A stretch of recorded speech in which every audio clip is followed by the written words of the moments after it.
देखो बच्चों, अब हम लोग जा रहे हैं 9th वाले क्वेश्चंस के लिए। Using the properties of set show that A union A intersection B equals to A equals to A intersection A union B. अगर बच्चों मैं ऐसा बोलूँ तो हमने ये चीज़ पढ़ी है, law of absorption. Law of absorption शायद मैंने 4th क्वेश्चन में यूज़ किया था। तो यहाँ पे यही चीज़ करनी है बच्चों कि हम लोग को प्रूव क्या करना है, लॉ ऑफ एब्जॉर्प्शन। लेकिन ये चीज़ शुरू करने से पहले बच्चों मैं एक चीज़ ये कोशिश करूँगा कि प्रॉपर्टीज़ जो है वो रिवाइज करवा देता हूँ। तो इसके आगे वाला जो वीडियो होगा ना बच्चों, ये वीडियो से ये दो प्रॉपर्टी मैंने ऐड कर दिए, A union universal set equals to universal set. अगर इसका एक्सप्लेनेशन चाहिए तो A equals to 1 2, U equals to 1 2 3। If you take A union U तो 1 2 union 1 2 3, so that will give me 1 2 3 and that is same as u। तो एक property ये आ रही है कि union universal set equals to u। इसके अलावा अगर मैं ऐसा बोलूँ कि a इक्वल्स टू 1 2 और ये नल सेट है तो a intersection null set, definitely it is null set, there is nothing common between them. तो ये इसमें 9 और 10 प्रॉपर्टी प्रीवियस वीडियो में नहीं देखने को मिलेगी, इसके लिए ज़रूरत इसके लिए सर ने डाल दी है A union universal set equals to U, A intersection phi equals to phi. थोड़ा इससे उल्टा है, देखो phi is the identity element for the union, तो A union phi equals to A, और यहाँ पे U is the identity element बोलो या सेट बोल फॉर द इंटरसेक्शन, इससे उल्टा है यहाँ पे। लेकिन फिर भी एक बार मैं ये सारी प्रॉपर्टी रिवाइज करवा देता हूँ। A difference B equals to A intersection B dash, it is same as A difference A intersection B. B difference A equals to B intersection A dash equals to B difference A intersection B. A union phi equals to A, phi is called a identity set for the union. A intersection U equals to A, U is called a identity set for the intersection. A union A dash U, A intersection A dash phi. A intersection B union C, distributive law intersection over union. A intersection B union A intersection C. Distributive law union over intersection. A union B intersection C, A union B intersection A union C. और आज जो मैंने add की है property, remember please, A union universal set, A intersection null set equals to phi। तो बच्चों एक बार ये देख लो, फिर मैं ये लॉ ऑफ एब्जॉर्प्शन की शुरुआत करूंगा बच्चों।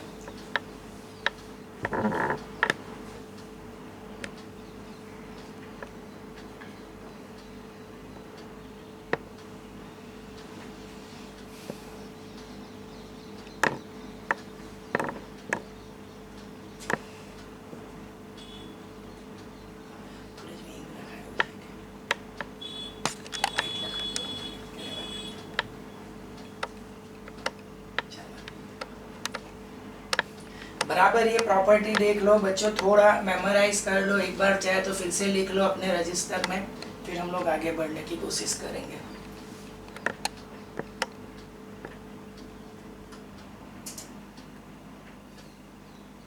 ठीक है, अब ये 9 वाले क्वेश्चन पे आ जाओ। तो using the property of set show that A union A intersection B equals to A.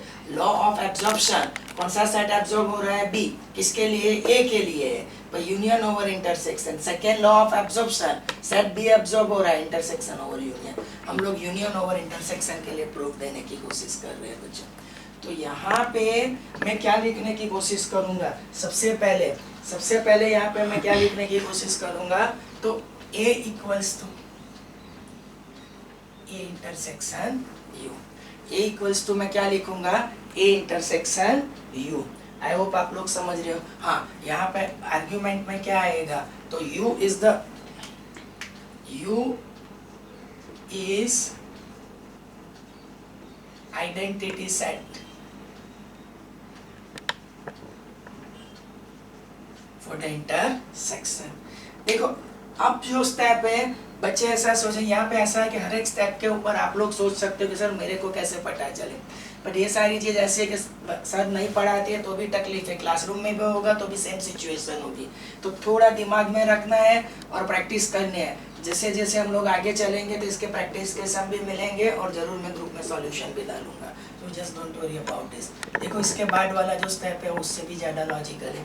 Sir ने अभी एक चीज़ आपको पढ़ाई कि A union U equals to क्या होता है U, remember please, A union U equals to U, मतलब इनडायरेक्ट वे यहाँ पे ऐसा बोल सकते हैं कि क्या एब्जॉर्ब हो जाता है set A union you, law of absorption he prove करने जा रहे हैं तो यहाँ पे एक शॉर्टकट लिया है कि ए यूनियन यूनिवर्सल सेट, तो यहाँ पे उल्टा करना है बच्चों, बी चाहिए ना, तो मैं ऐसा लिख सकता हूँ बच्चों कि U union B equals to क्या होगा बी, यू की वैल्यू लगाई सर ने, बिकॉज करके सर लिखेंगे, देखो मैंने यहाँ जो फॉर्मूला डाला है वो ए को एब्जॉर्ब करने के लिए, मैं बिकॉज करके यहाँ पे डालूंगा, U can be express as U union B, U can be express as U union B, तो I am going to underline this thing, U can be express as U union B, तो यहाँ पे उल्टा किया, यहाँ पे ऐसा बोलेंगे कि किसको एब्जॉर्ब कर दिया था ए को,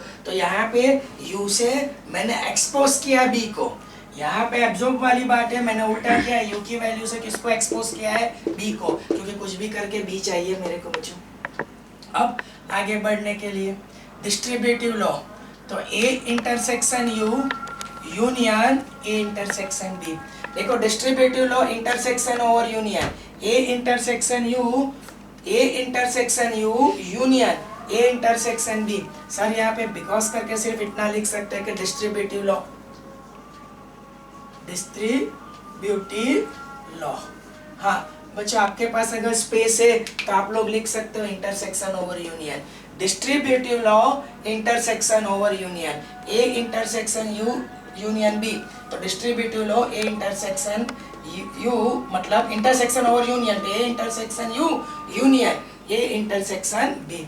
अब बच्चों और थोड़ा आगे, U is the identity element, U is the identity element, U is the identity element for the intersection, element बोलो या सेट, तो ये इंटरसेक्शन U क्या हो जाएगा A, तो ये जो वैल्यू है मैं अंडरलाइन करूंगा बच्चों, ये जो वैल्यू है ये value this value stand for A, तो A union A intersection B, यहाँ पे लिख सकते हैं बिकॉज करके कि A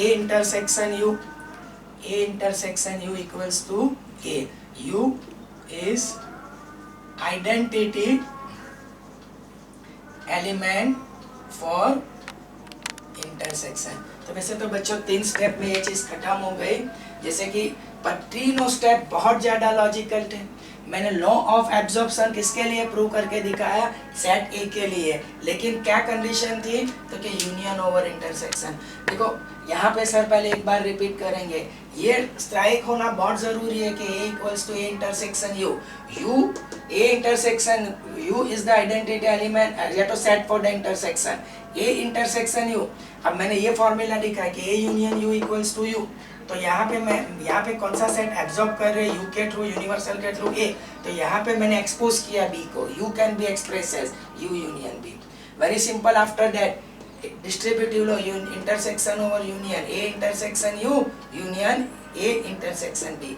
अब U identity set for the intersection A intersection U equals to A, this will complete your proof. देखो बच्चों यही चीज को सर एक बार फिर से रिपीट करेंगे बच्चों, प्लीज प्लीज प्लीज प्रूव क्या करना है, तो A equals to A union A intersection B, prove क्या करना है, A equals to A union A intersection B. तो I am start with this A, तो ए इक्वल्स टू मैं क्या लिखूंगा, देखो ये रिपीटेशन हो रहा है, A intersection U, A equals to मैं क्या लिखूंगा, ए इंटरसेक्शन यू।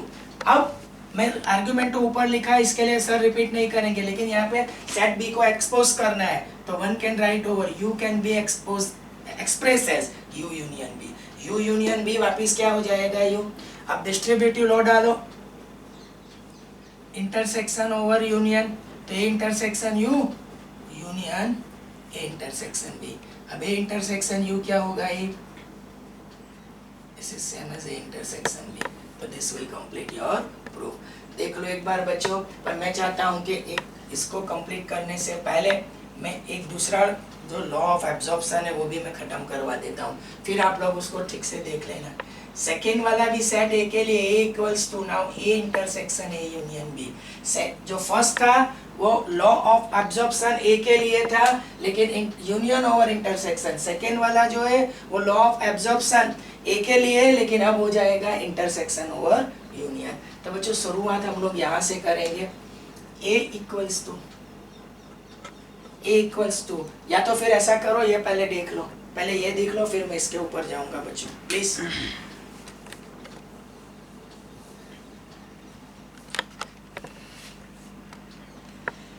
देखो धीरे धीरे मैं एक बार फिर से रिवाइज कर रहा हूँ। Law of absorption set A के लिए, सेट कौन सा एब्जॉर्ब हो रहा है, बी यूनियन ओवर इंटरसेक्शन।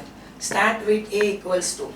देखो अगर एक ट्रिकी लैंग्वेज में अगर पहले यू है ना, आई मीन यूनियन है, तो ऐसा दिमाग में रखो, इंटरसेक्शन से चलो, A intersection U, A can be express as A intersection U, U is the identity set for the intersection. अब यू के लिए मतलब मैंने यहाँ पे लिखा था कि u equals to U union A, तो सर ने वहाँ पे ए को मतलब एब्जॉर्ब किया था, यहाँ पे एक्सपोज कर रहा हूँ बी को, यू कैन बी एक्सप्रेस है यू यूनियन बी। फिर distributive law, A intersection U, फिर यूनियन बाहर आया A intersection B, U is the identity set for the intersection A intersection U equals to. ये पहले देख लो, फिर हम लोग सेकेंड वन के लिए चलेंगे।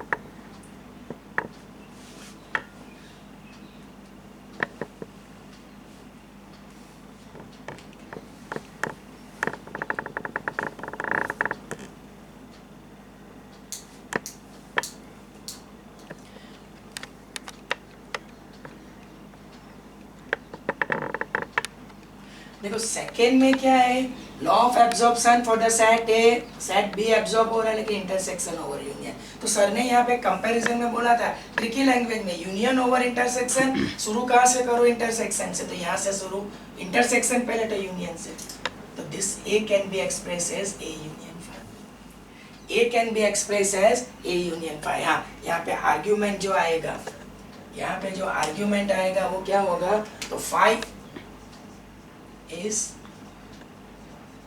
identity set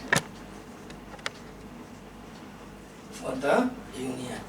ठीक है, अब प्रॉपर्टी तो ऑलमोस्ट वही यूज होने वाली है। देखो मेरी बात सुनो, जैसे कि ये वाली प्रॉपर्टी फाई की वैल्यू मतलब, तो कि मैं ऐसा कोई बार लिख के दिखा दो, ए इंटरसेक्शन फाई क्या हो जाता है 5, तो यहाँ पे मैं यहाँ पे किसको एब्जॉर्ब किया, ए को, तो मेरे को बी के लिए चाहिए, तो B intersection phi equals to B क्या होगा 5। तो यहाँ पे ये जो 5 दिख रहा है ना बच्चों, ये वाला जो 5, उसकी वैल्यू मतलब मैं एक्सपोज कर रहा हूँ कौन से सेट को, बी को, तो उसको लिखेंगे 5 इंटरसेक्शन बी। 5 इंटरसेक्शन बी क्या हो जाएगा, अगेन इट इज 5। तो मेरी बात आप लोग ठीक से समझ रहे हो कि according to this property intersection 5 equals to 5, मतलब इंटरसेक्शन से आए मतलब आई मीन 5 से किसको एब्जॉर्ब किया, ए को, पर मेरे को ये नहीं चाहिए एब्जॉर्ब के लिए, क्या चाहिए, बी।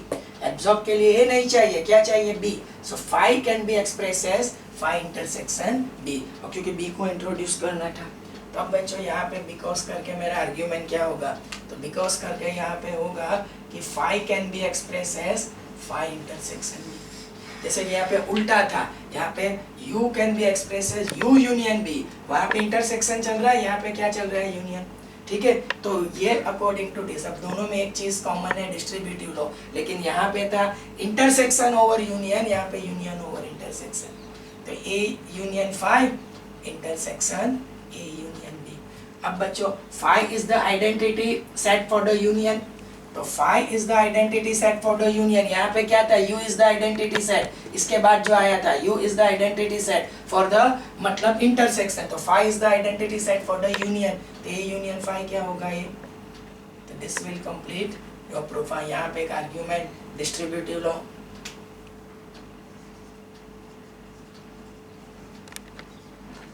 लॉ कौन सा होगा, डिस्ट्रीब्यूटिव, और यहाँ पे जो बात आएगी वो बिकॉज करके क्या लिखेंगे, तो a union 5 equals to a, 5 is identity set for union. देखो एक बार फिर से सर एक्सप्लेन कर रहे हैं, एक ट्रिकी लैंग्वेज में सर बोले तो ऐसा बोलेंगे कि यहाँ पे इंटरसेक्शन है, तो थोड़ा दिमाग में यूनियन वाली बात ले लो, तो यहाँ पे ए के लिए मतलब इंटरसेक्शन है, तो आइडेंटिटी किसके लिए यूज करना है, यूनियन के लिए, तो A can be express as A union 5। फिर बी को इंट्रोड्यूस करना है, तो यहाँ से एक प्रॉपर्टी यूज होगी, ए इंटरसेक्शन 5 इक्वल्स टू 5, तो मैंने लिखा 5 intersection B equals to again 5। distributive law union over intersection A union phi intersection A union B. Phi is the identity set for the union A union phi equals to A. देखो इसका repetition sir एक बार फिर से यहाँ पे करवा देते हैं। तो देखो मैंने पहले बोला इंटरसेक्शन है तो यूनियन से शुरू करो और उसके लिए क्या चाहिए फाई।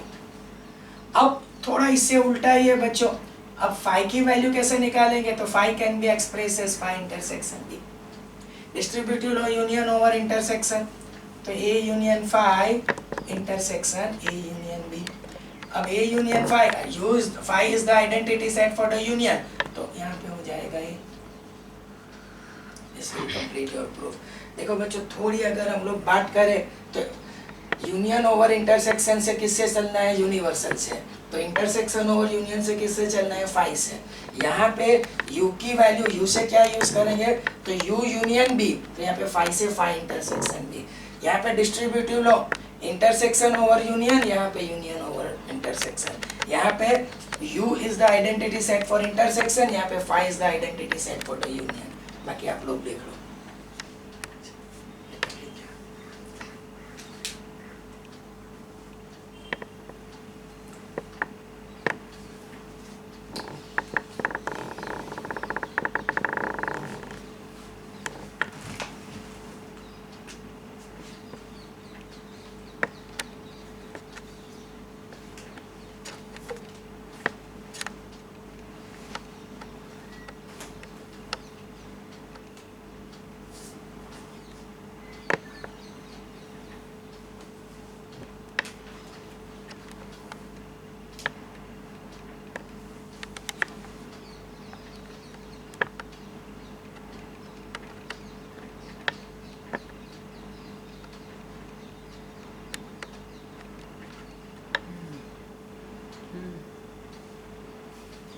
देखो अब एक और क्वेश्चन के लिए हम लोग चलेंगे।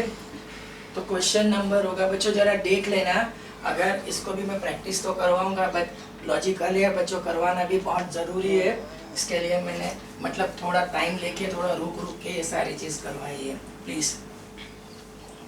अब नेक्स्ट जो होगा वो आपका क्वेश्चन नंबर कौन सा होगा, क्वेश्चन नंबर होगा 10।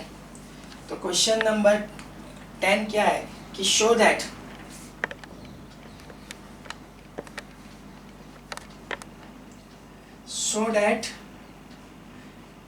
A intersection B equals to A intersection C need not imply B equals to C। मतलब यहाँ पे प्रूफ नहीं देना है, एक एग्जाम्पल से, नीड नॉट है, नेगेटिव वाली बात है तो एग्जाम्पल से जा सकते हो। अब उसका कहना क्या है कि A intersection B equals to A intersection C अगर होगा तो जरूरी नहीं है कि B इक्वल्स टू C होना चाहिए बच्चों, जरूरी नहीं है कि B इक्वल्स टू C होना चाहिए। Very simple. देखो यहाँ पे A को लेके कोई इन्फॉर्मेशन नहीं है तो मैं आंसर के लिए लिख देता हूँ taking A equals to null set, B equals to कोई भी सेट ले लो 1 2, C इक्वल्स टू ले लो 2 3। अब A इंटरसेक्शन B, ठीक है, तो phi intersection 1 2 equals to phi. अभी पढ़ा intersection of any set with null set that possess null set. Now A intersection C, तो phi intersection 2 3 equals to phi. तो आप लोग क्लियरली देख सकते हो कि A intersection B is phi, A intersection C equals to phi. तो one can say that A intersection B equals to A intersection C, but 1 2 is not equals to 2 3, तो B is not equals to C। तो उसने जो word use किया था need not imply, need not imply, मतलब B equals to C होगा वो ज़रूरी नहीं है। तो एग्जाम्पल आप अपने भी खुद के ले सकते हो और ये चीज़ के लिए आप जा सकते हो। तो इसको भी एक बार ठीक से देख लो बच्चों।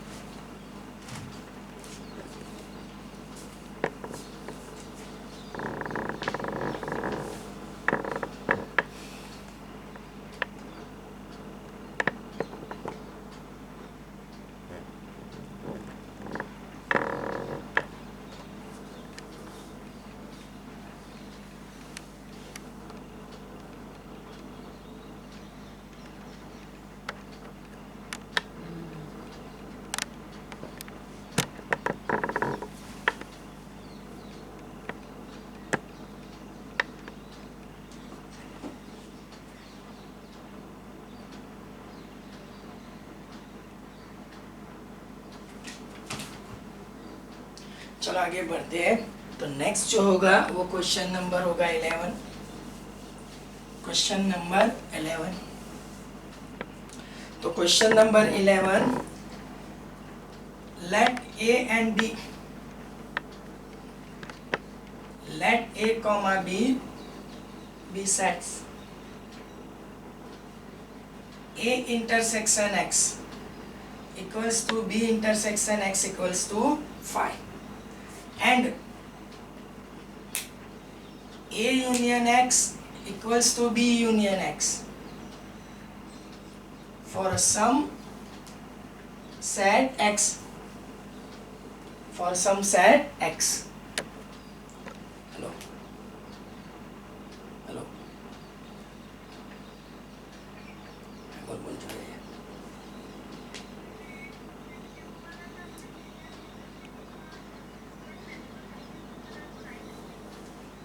मैंने देखा कहीं ना कहीं तेरी कैलकुलेटिंग मिस्टेक है जुबेरिया।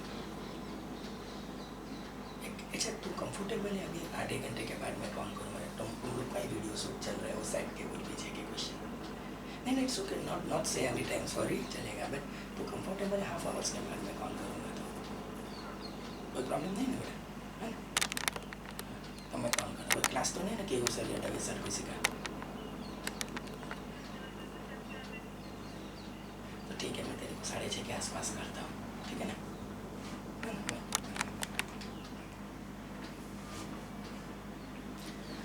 देखो बच्चों, for some set x, for some set x, show that b equals to, sorry, so that a equals to b, not c is anywhere, a equals to b. अब बच्चों यहाँ पे ये सारी चीज तो काम आएगी, बट कहीं ना कहीं सेफ साइड के लिए जो मैंने प्रीवियस या तो इसके आगे के आगे क्वेश्चन में डाला था, a equals to A intersection A union B, और दूसरा था A equals to A union A intersection B। बच्चों अब तो दिमाग में आ जाना चाहिए law of absorption for the set A, set B absorb होगा इंटरसेक्शन ओवर यूनियन और ये यूनियन ओवर इंटरसेक्शन, ठीक है। अब बच्चों मेरी बात सुनो, मैं जो बोल रहा हूँ वो कि क्वेश्चन के रिगार्डिंग अगर मैं आपसे बात करूं, बच्चा आप लोग बोलेंगे सर मेरे को कैसे पता चले, तो मैंने इसके लिए एक क्वेश्चन ऐसा करवाया आपको। देखो a इक्वल्स टू देखो मैं शुरुआत कहाँ से, मैंने 4th क्वेश्चन ऐसे ही करे, ऑलमोस्ट उसकी कॉपी है, लेकिन यहाँ पे उससे भी ज़्यादा इंफॉर्मेशन है, तो हमारे लिए ये काम इजी है बच्चों। तो a इक्वल्स टू मैं शुरुआत कहाँ से करूँगा, तो a यूनियन फाई। अब आप बोले सर फाई का यूज़ क्यों किया, आपके ऊपर फाई को लेके वैल्यू है, तो आप सोचेंगे सर मेरे को कैसे पता चला, अंडरस्टैंड, मैं समझ सकता हूँ। बट तो बच्चों क्या है कि ये सारी चीज़, ये क्वेश्चन ही ऐसे है कि आपको 2-4 बार मैं रिपीट करवाऊंगा, इसकी PDF आपसे लूँगा, तो बार बार करने से समझ में आ जाएगा। तो यहाँ पे क्या होगा, फाई इज द आइडेंटिटी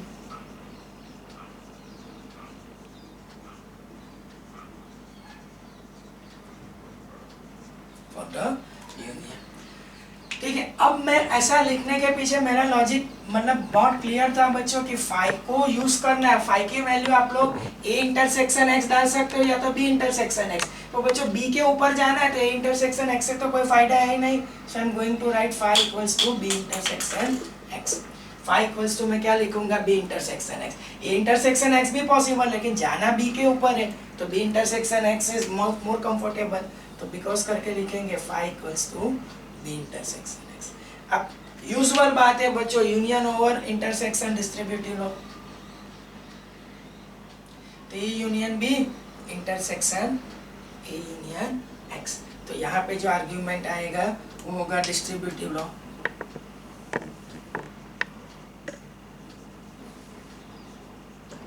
थोड़ा डिटेल में जा सकते हो बच्चों, लिख सकते हो आप लोग, क्या लिख सकते हो, यूनियन ओवर इंटरसेक्शन।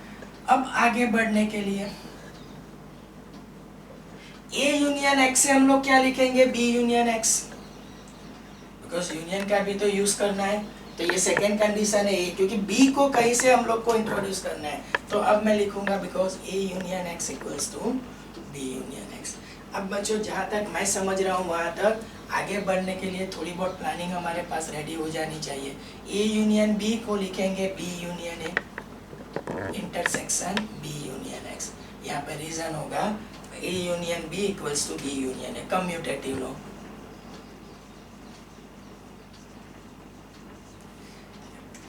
अब मेरी बात सुनो, मैं जो करने जा रहा हूँ वो कि डिस्ट्रीब्यूटिव लॉ को बंद कर रहा हूँ, तो B union A intersection X, B union A intersection X, उसको रिवर्स लेके देखो, B union A intersection B union X. तो यहाँ पे distributive law union over intersection को मैंने क्या किया है, बंद कर दिया है, बच्चे ऐसा भी बोल सकते हैं। तो यहाँ पे बिकॉज करके मैं लिख सकता हूँ डिस्ट्रीब्यूटिव लॉ,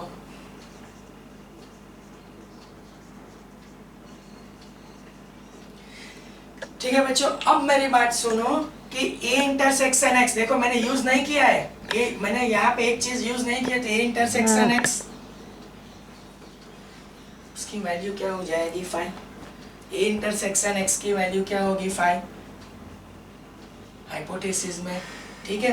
अब 5 is the identity set for the union, तो union of any set with null set, any set itself. अच्छा बच्चों, यहाँ पे शुरुआत हो रही थी ए से, तो यहाँ पे A and here is B, तब सॉरी ए, अब बी यूनियन 5 इक्वल्स टू क्या हो जाएगा बी, बिकॉज करके मैं लिख सकता हूँ 5 इज आइडेंटिटी सेट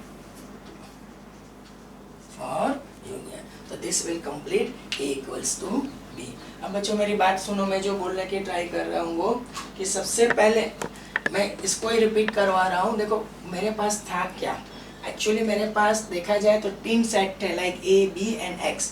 प्रूव क्या करना था, ए इक्वल्स टू बी, और एक्स कोई सेट था, ठीक है। इसके अलावा बहुत सारी कंडीशंस थी मेरे पास। कंडीशन कौन सी थी बच्चों, तो कि एक कंडीशन थी A intersection X equals to B intersection X equals to 5, ये वाली। दूसरी थी A union X equals to B union X, and one is to show that A equals to B. हम लोग चले कहाँ से बच्चों, ए से, और कहाँ पे रुके, बी के लिए। तो A can be express as A union 5। अब आप लोग बोलेंगे सर ए यूनियन 5 से क्यों शुरू किया, तो कहीं ना कहीं 5 से मेरे को वैल्यूज जनरेट करनी थी, तो इसके लिए मैंने लिखा कि A equal to A union 5, 5 is the identity set for the union. फिर 5 की वैल्यू जनरेट की बी इंटरसेक्शन एक्स। ऊपर वाले में क्या था, हम लोग को खुद से डिसाइड करना था, यहाँ पे ऑलरेडी दे गया है, मतलब एक और उसके आगे के आगे क्वेश्चन में। तो 5 इक्वल्स टू बी इंटरसेक्शन क्या होगा X, distributive law union over intersection, तो A union B intersection A union X distributive law. अब बच्चों A union X equals to क्या होगा, B union X, A union X equals to B union X, ये hypothesis में। अब A union B से sir ने क्या कर दिया, बी यूनियन है, कम्यूटेटिव लॉ, फिर डिस्ट्रीब्यूटिव लॉ मैंने बंद कर दिया है, तो बी यूनियन ए इंटरसेक्शन से रिवर्स जाके देखो। अब ए इंटरसेक्शन एक्स की value 5, 5 is the identity set for the union, तो union of 5 with any set itself, तो यहाँ पे एनी सेट कौन सा है, बी, तो बी यूनियन 5 क्या हो जाएगा, B, that will complete A equals to B. अब बच्चों मैं इसी चीज को एक बार फिर से रिपीट करने की ट्राई करूंगा, तो start with A equals to A union 5। हम लोग आर्ग्यूमेंट नहीं लिखेंगे क्योंकि ऑलरेडी है। देखो 5 की वैल्यू हाइपोथेसिस से यहाँ पे जनरेट करनी थी, तो मैंने 5 की वैल्यू क्या जनरेट की, बी इंटरसेक्शन एक्स, क्योंकि बी को इंट्रोड्यूस करना था, A equals to B prove करना है। तो यहाँ पे 5 की वैल्यू, यहाँ पे ऐसा बोल सकते हैं बच्चों कि 5 की जो वैल्यू है वो क्या जनरेट की गई, बी इंटरसेक्शन एक्स। इसके बाद distributive law, A union B intersection A union X. अब बच्चों A union B as it is, but A union X को लिख सकते हैं बी यूनियन एक्स। इसके अलावा ए यूनियन बी को लिखो बी यूनियन ए, ठीक है। अब मेरी बात सुनो, डिस्ट्रीब्यूटिव लॉ को मैं बंद कर रहा हूँ, B union A intersection X, A equals to B union A intersection X, A intersection X 5, B union 5 is B, तो ए इक्वल्स टू बी। मेरे को ऐसा था कि यहाँ पे लॉ ऑफ एब्सॉर्प्शन की जरूरत पड़ेगी, पर इसमें से बहुत कुछ जिसकी जरूरत नहीं हो, देख लो बच्चों एक बार इसको भी आराम से।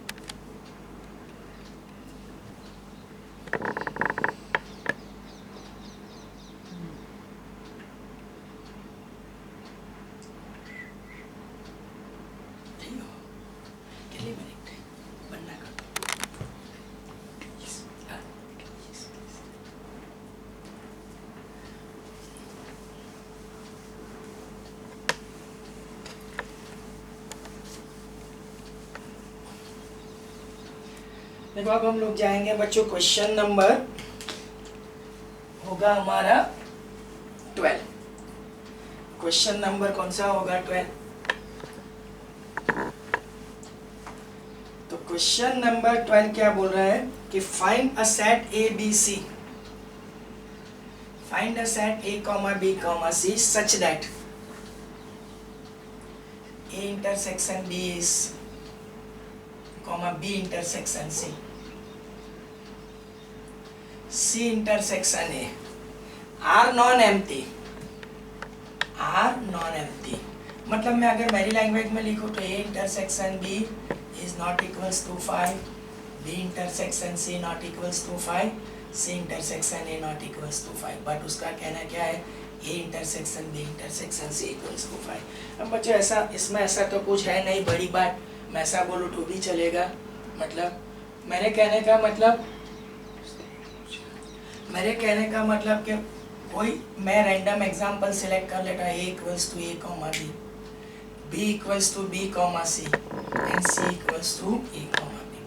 तो अगर ए इंटरसेक्शन बी निकालेंगे तो B not equals to 5, B intersection C निकालेंगे तो सी नॉट इक्वल्स टू 5, और सी इंटरसेक्शन ए निकालो तो A not equals to 5। If you find out A intersection B intersection C तो दैट विल गिव मी 5। तो जरूरी नहीं कि आप लोग यही नंबर लेके चल सकते हो, लाइक 1 2 2 3 एंड अगेन 1 3 लेके भी आप लोग काम कर सकते हैं। ऐसे बहुत सारी चीज़ पॉसिबल। प्लीज देख लो इसको।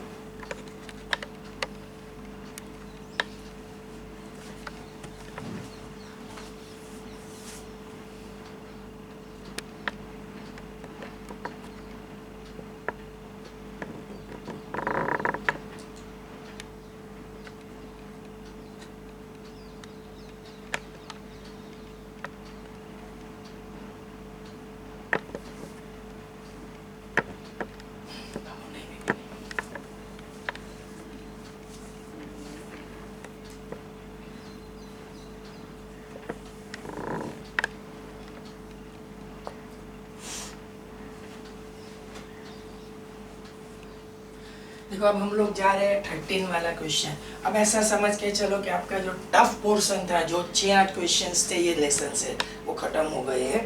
तो नाउ रिलैक्स।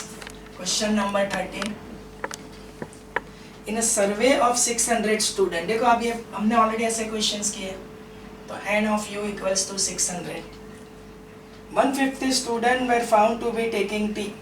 तो मैं ऐसा लिखूंगा, let a be the set of all those students who are taking tea। और ऐसे स्टूडेंट कितने हैं बच्चों? n of a, n of a equals to कितने हैं कि 150। तो लेट b be the set of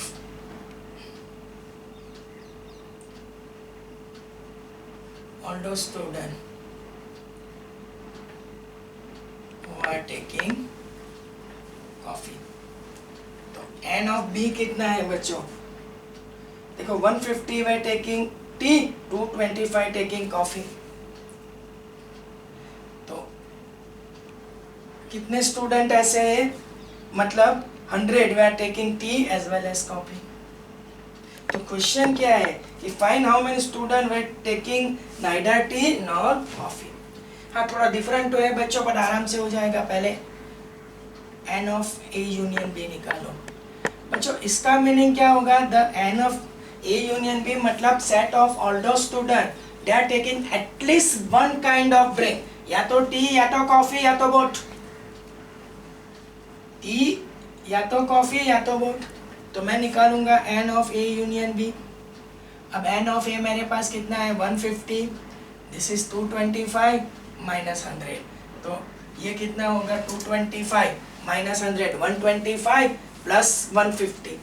तो 125 प्लस 150 275। तो 275 ऐसे स्टूडेंट है जो जिसमें से हर एक बंदा या तो टी लेता होगा या तो कॉफी या तो दोनों। आप लोग समझ रहे? तो मेरी बात आप लोग समझ लो, मैं जो बोल रहा हूँ वो। अब मेरे कहने का मतलब क्या है कि दोनों में से एक भी नहीं बच्चों, सवाल क्या है, दोनों में से एक भी नहीं। देखो इसके लिए थोड़ी आपके लिए एक नई फॉर्मूला है, अब एटलीस्ट वन, उसका कॉम्प्लीमेंट क्या हो जाएगा, एक भी नहीं। तो n of A union B neither T nor coffee, तो उसका फॉर्मूला जनरेट होगा n of U minus n of A union B। तो n ऑफ U 600 माइनस 275, तो 600 माइनस 275 कर दो, 5952, आई थिंक सो 325। तो 325 are such a student, they are taking neither tea nor coffee, दो में से एक भी नहीं।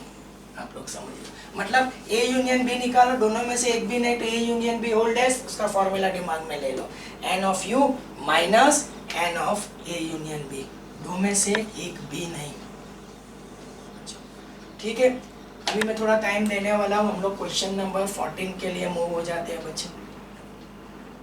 तो क्वेश्चन नंबर 14 क्या बोल रहा है, तो क्वेश्चन इज लाइक दिस कि in a group of 100 student, तो मैं सबसे पहले ऐसी चीज आती है, मैं लिख ही देता हूँ n ऑफ U 100, ठीक है, राइट, 100 स्टूडेंट इन